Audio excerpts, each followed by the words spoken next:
De vuelta aquí en nuestro tercer bloque con el tema de la transición a la educación digital, con personas que realmente están trabajando muchísimo. Estamos conociendo a nivel de detalle y a nivel de números que realmente están haciendo un trabajo maravilloso. Celebramos acá con Rosa todo lo que tenga que ver con la transición digital y con todo esto que nos compete a todos. Somos padres de familia, tenemos nuestros chicos en el colegio, así es que el Ministerio de Educación y Ciencia está trabajando arduamente en este proyecto, en la elaboración de materiales, en la capacitación, en crear redes, vínculos, un montón de cosas, y hoy la creación de esta unidad pedagógica de innovación. Así mismo, Lilian. Y recordemos para que la audiencia entienda bien, Lilian, esto volvemos a repetir. Nació el proyecto de transición a la educación digital a inicios de la pandemia. Pero ¿qué generó este proyecto? ¿Cuál es el producto? La creación de esta unidad pedagógica de innovación. Y al respecto, Norma, queremos saber, ¿esto ya está oficializado? ¿Es aún, digamos, un proyecto? También, si nos podés explicar al respecto. Sí, entendimos que un proyecto no puede sostenerse a lo largo del tiempo. Las personas tendríamos que volver a nuestro trabajo, a nuestra vida cotidiana. Cada vez es más difícil sostener el modelo con el voluntariado. Entonces surgió la necesidad de establecer a nivel territorial la institucionalidad necesaria para que las personas dentro de sus propias facultades ejerzan este rol. Por la ley 1725 los docentes tenemos la obligación de planificar. Solo que esa planificación estaba implícita a la tarea cotidiana de hacerlo para el aula. Hoy esa realidad cambió, por tanto era necesario salir de la caja, pensar de otra manera y establecer un grupo de especialistas que se dediquen a esta actividad. Estos especialistas estaban distribuidos a nivel país, pero no tenían el soporte que les proteja, les reconozca, les institucionalice, y era necesario crear estas unidades para que estas personas no solo tengan ese soporte, sino que también ellas mismas puedan capacitar, tutorear a sus pares y, digamos, reportar los productos que debían hacerlo. Es allí cuando se plantea la figura de crear estas unidades pedagógicas de innovación.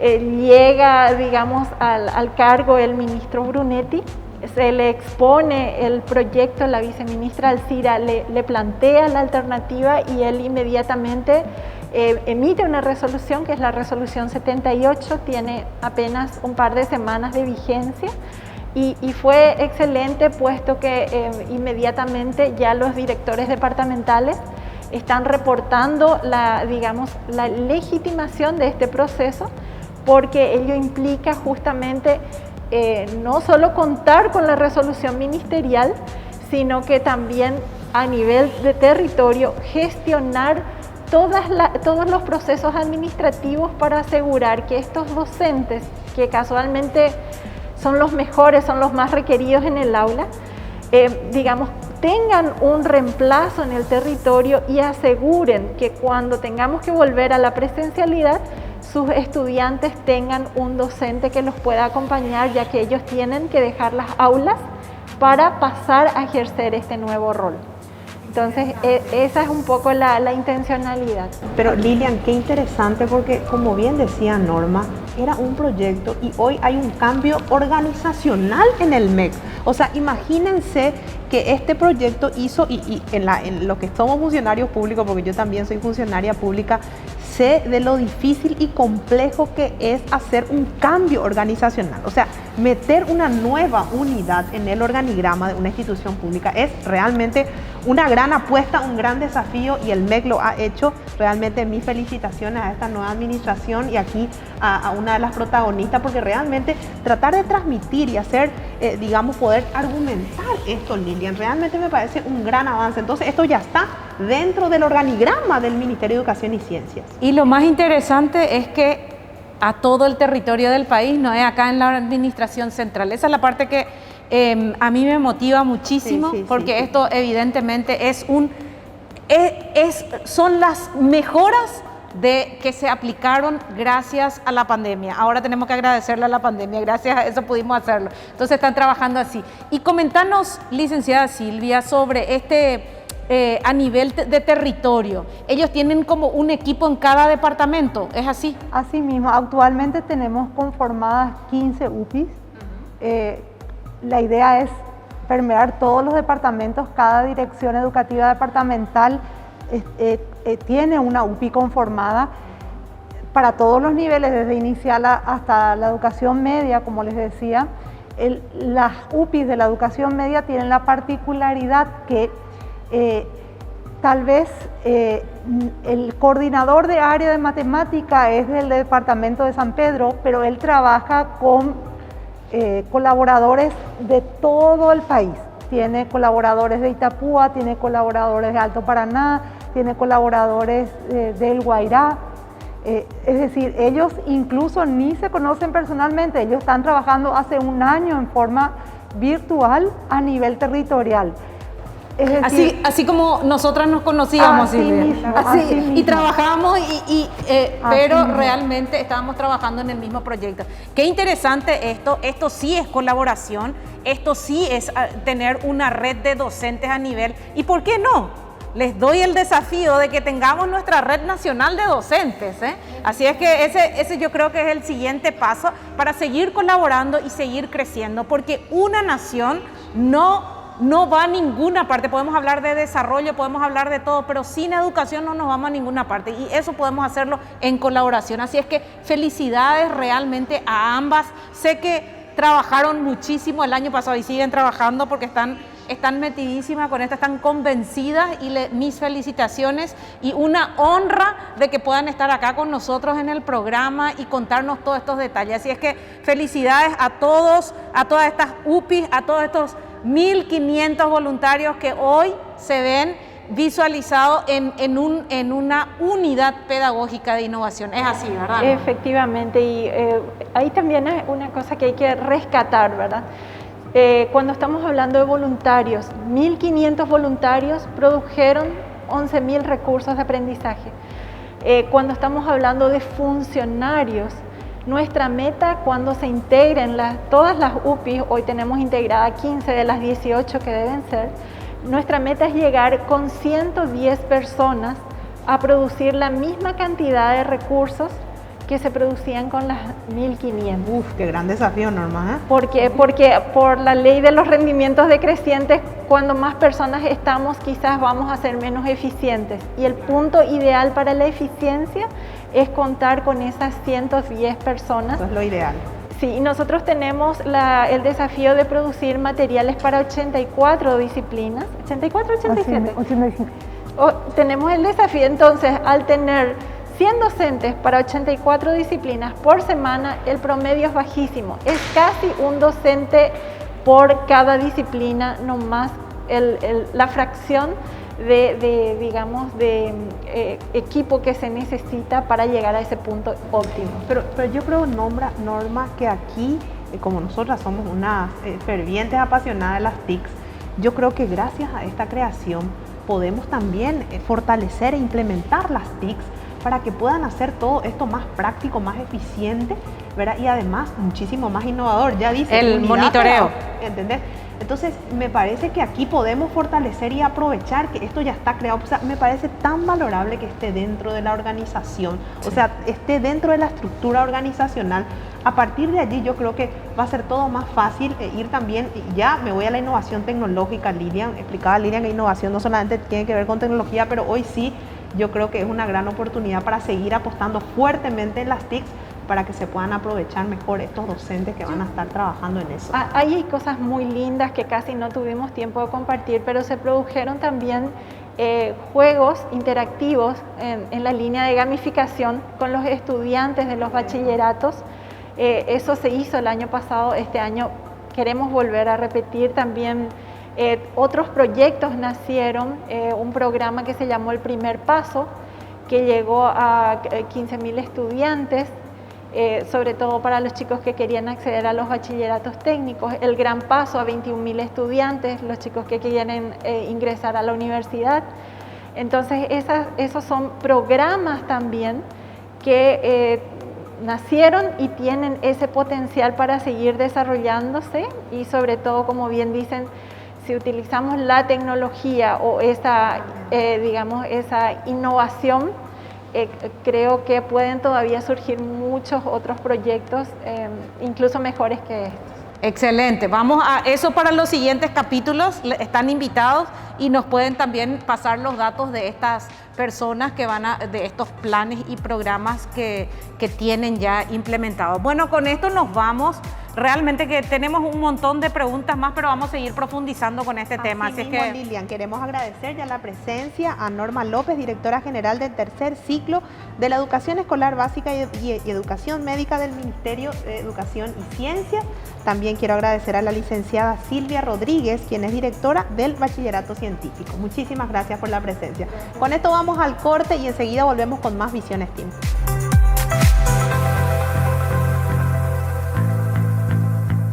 Siembra Digital nace de la idea de brindar soluciones de contenido interactivo a la educación escolar básica, utilizando diversas técnicas de aprendizaje con un mismo objetivo: el desarrollo armónico de la personalidad del niño en todas sus dimensiones. Hoy continuamos innovando, ya que nos conectamos a las circunstancias actuales, brindando soluciones para clases tanto presenciales como virtuales, con actividades interactivas que estimulan el aprendizaje, desarrollando la educación en valores, conciencia emocional y educación para la interioridad. Mediante Siembra, los docentes desarrollarán un currículum planificado y sistémico que toma como base el currículum vigente del Ministerio de Educación y Ciencias. Siembra además cuenta con una planificación anual, planes diarios de clases, libro de respuestas para el docente y libros impresos. Siembra es una solución para la gestión educativa y la comunidad educativa. Conoce más sobre las funcionalidades del programa y descubrí cómo suscribirte ingresando a siembradigital.com.py. Siembra Digital, nuestra conexión con la educación. Estamos de vuelta aquí en este cuarto bloque con otros amigos de la casa también, del grupo GISE. Vamos a hablar de un tema importantísimo que tiene que ver con el contexto del sector energético y para eso, del sector energético nacional, para eso a los expertos, a los investigadores que son del grupo GISE. Así es que bienvenido, ingeniero Ríos, ¿cómo está? Buenas noches, Lili, buenas noches, Rosa, muchas gracias por la invitación. Ingeniero. Bueno, muchísimas gracias por estar aquí. También le tenemos hoy, como dijo Rosa cuando le dio, la primera vez no le conocíamos, pero yo lo conozco porque es del grupo GISE, entonces somos también compañeros en la FP1, así es que bienvenido Félix Fernández, ingeniero Félix Fernández, digo bien. Así mismo, muchas gracias por la invitación y felicitarles realmente por propiciar este espacio de divulgación científica. Muchísimas gracias, ingeniero. Bueno, queremos conocer las proyecciones de este crecimiento, ingeniero Ríos, de esta demanda energética nacional. Sí, nosotros tenemos una demanda eléctrica que está en franco crecimiento. Durante los 20 años que pasaron tuvimos un crecimiento que casi se asemeja a lo que es un crecimiento exponencial, ¿sí?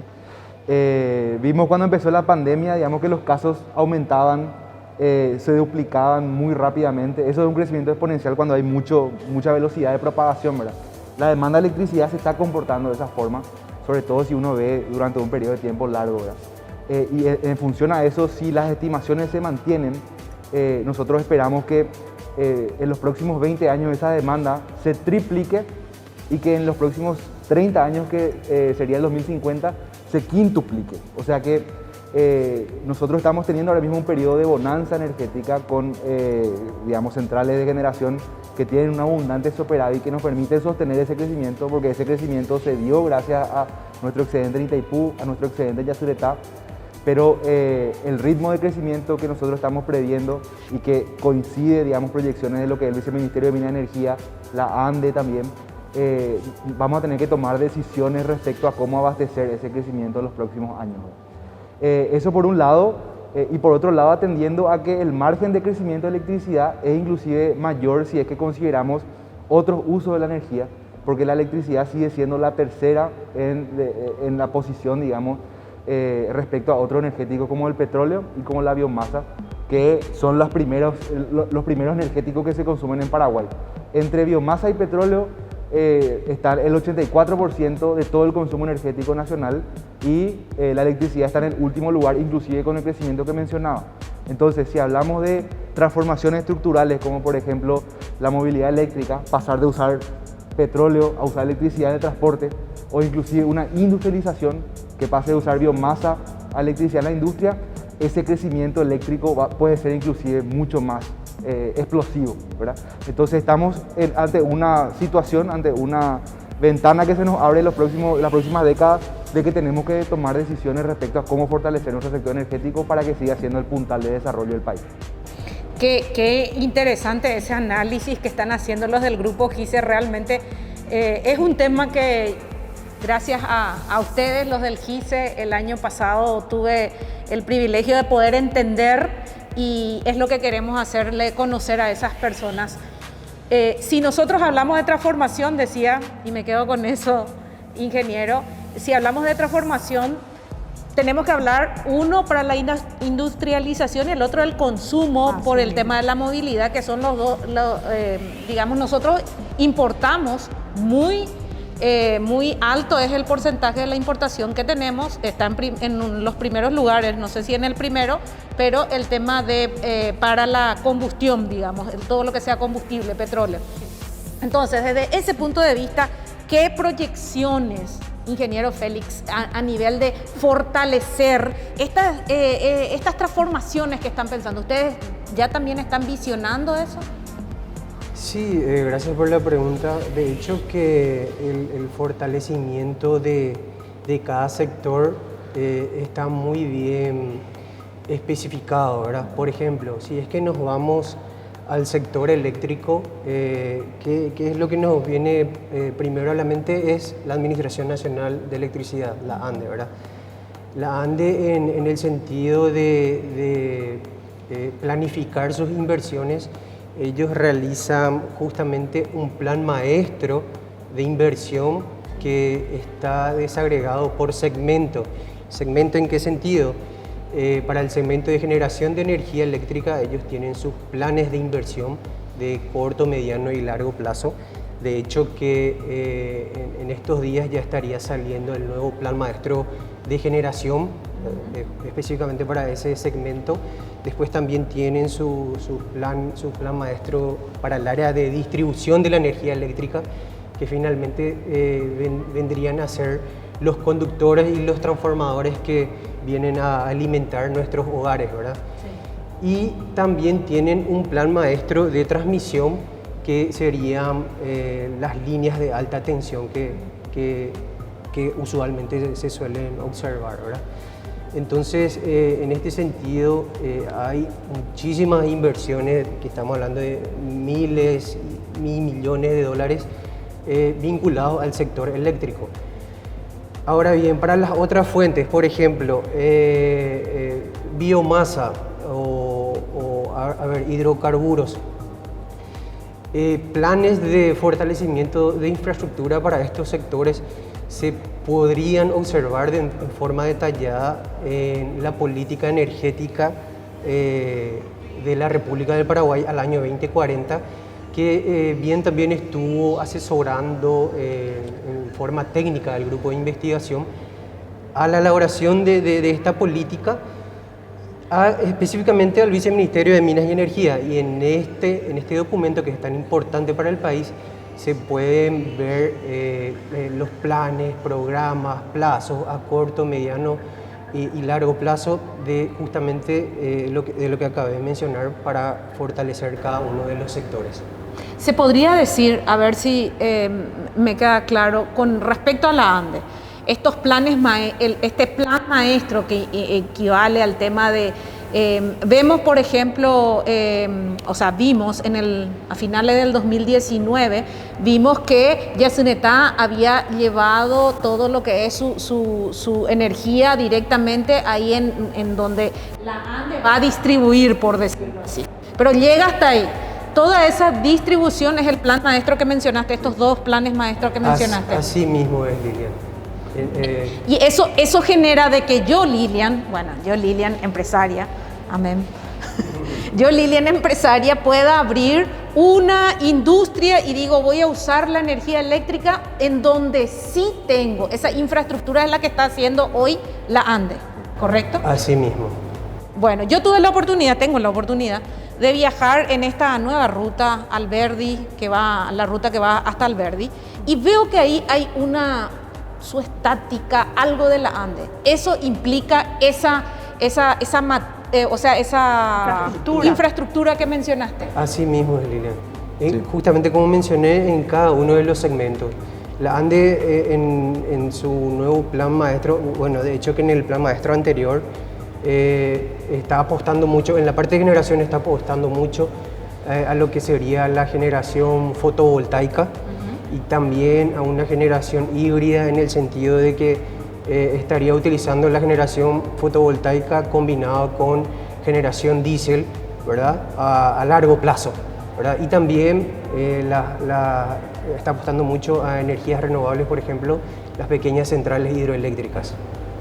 Y todo esto se da, ingeniero, me encantó esa palabra que dijiste, ingeniero Río, bonanza energética en Paraguay, me fascinó.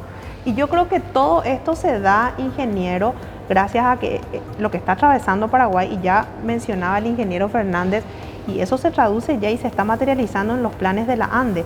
Porque bien la ciudadanía, por supuesto que quiere saber, bueno, eso me va a afectar a mí, va a poder llegar la energía eléctrica en esos accesos rurales que no tenemos, vamos a poder fortalecer y tener más industrias de movilidad eléctrica. Eso es lo que la gente realmente quiere saber y hoy nos están confirmando y nos están dando esas buenas noticias. Bueno, con esto vamos al corte, Lilian, un momentito y querida audiencia, y enseguida volvemos más para poder seguir hablando con el grupo GICE del contexto del sector energético nacional. Volvemos enseguida.